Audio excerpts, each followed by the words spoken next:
හොඳයි. අපෙන් ප්‍රශ්නයක් අහලා තියෙනවා ඩෙව්.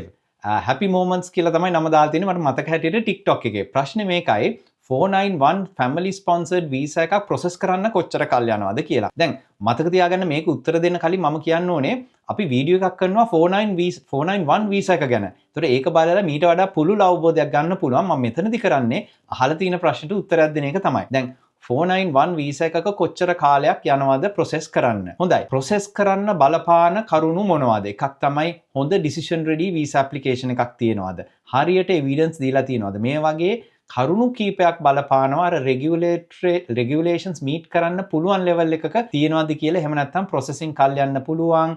ප්‍රශ්න අහලෙව්වට පස්සේ ඒවට දෙන උත්තර අනුව ඒව බලලා ආයි ඉඳලා ආයි ප්‍රශ්න අහන්න පුළුවන්. ඒක නිසා අර decision ready application දාන එක වටිනවා. ඉතින් මේකත් බලපානවා මේ visas කොච්චර ඉක්මනට process වෙනවද කියලා. නමුත් මම කියන්නම් දල අදහස. දැන් උදාහරණයක් හැටියට මේ 2025 මාර්තු පළවෙනි සතියේනේ. ඒතර මේ සතියේ visa application එකක් දැම්මනම් හොඳ application එකක් නම් සමහර වෙලාවට ඉතාමත්ම කෙටි කාලයක් ඇතුළත වීසා එක process කරන්න පුළුවන්. කෙටි කාලයක් කියන්නේ කොහොමද? හොඳයි අපි බලමුකෝ 50% applications process කරන්න කොච්චර කාලයක් යනවද කියලා. සමහර ඒවා මාස කිහිපයක් ඉඳලා මාස 21ක් යනවා 50% applications process වෙන්න. ඒත් එක්කම 90ක් visa applications process වෙන්න මාස 23කට අදාළ කාලයක් යන්නත් පුළුවන්. ඊට වඩා කල් යන්න පුළුවන් සමහර 491 visas වලට. ඒක නිසා තමයි මම කිව්වේ දාන වීසා එක ඉතාමත්ම පැහැදිලිව submission එකක් එක්ක decision ready විදිහට දාන්න කියලා. හොඳයි.